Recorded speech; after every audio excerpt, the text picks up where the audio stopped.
Hoy, Berta, vamos a hablar de gente con talentos inusuales o incomprendidos.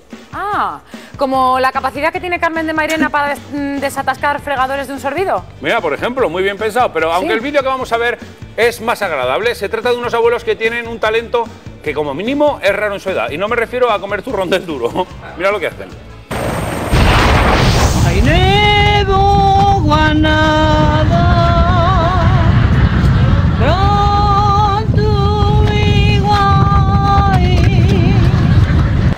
De Lady G. Stevie, pelate tú de Babi, Vicky Bo, oh, let's go. I'm on my way to Midlanders May, oh mama, oh Wendy Hill, oh Wendy Hill, oh mama, oh Wendy Hill, oh Wendy Hill.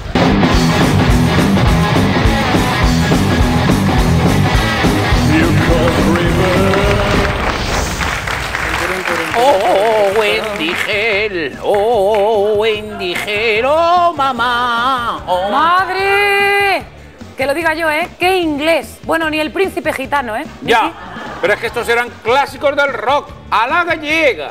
¿A la gallega? Sí. ¿Por? ¿Se sirven con pimentón y patata hervida? No, se cantan después de haber tomado albariño. Pero bueno, aquí lo importante son las ganas que le echan los abuelos. Y a estos ganas no les faltan. O como dirían ellos, oh, Wendy, hello, mamá.